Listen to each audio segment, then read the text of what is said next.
My name is Femi Babalola. I'm a civil engineer and I practice in Oyo State. I'm an investor in this state. I'm into properties, I'm into event management, I'm into engineering, and I'm into manufacturing and as well as agriculture.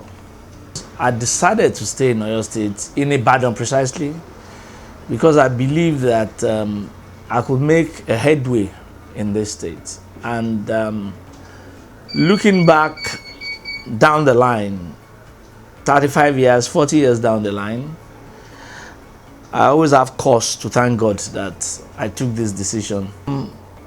Businesses are global.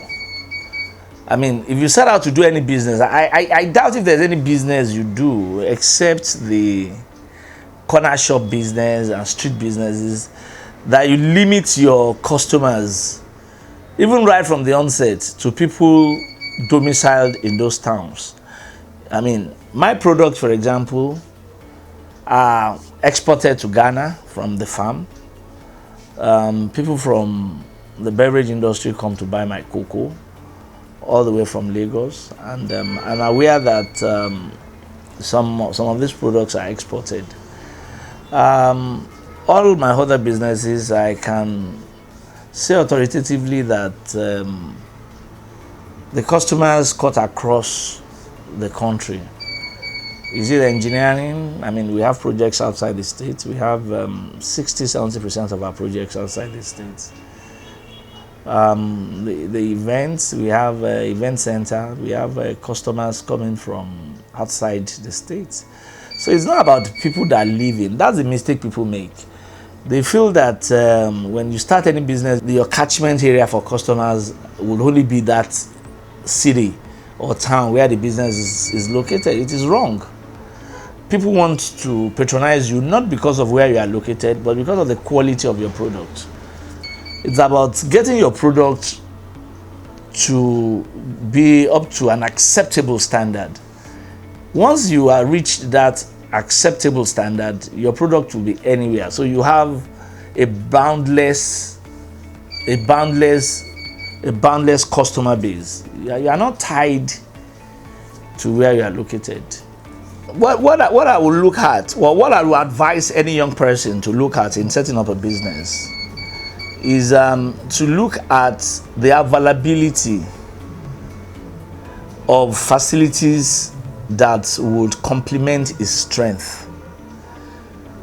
I mean, everybody knows his strength. So you look at if those things are available around you, fine, go ahead and establish your business. If they are not available, then you look for other people to come and help you, and you look at where your strengths could be complemented. Otherwise, I mean, if I want to do shipping, for example, and I'm in Ibadan, I'm deceiving myself. If I want to do client and forwarding and I'm in Ibadan, I'm deceiving myself. Because that means I have to be going to Lagos every day. I have to be competing with people in Lagos. Government needs to be closer to the private sector. Government needs to make itself to be seen by private sector as a partner in progress.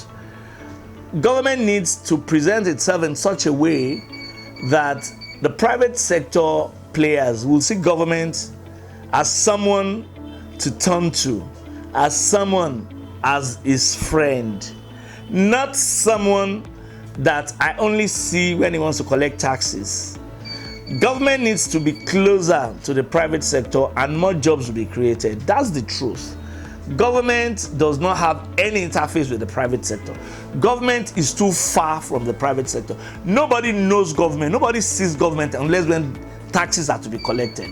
This is very, very wrong.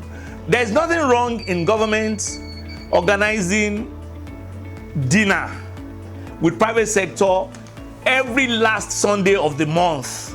Different sectors of the private sector will be meeting government.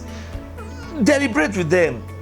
What are your problems? What are your challenges? What can we do? Let people complain. Let them talk. Then let government come back and tell them that, oh, we have looked into this. We have discussed with this.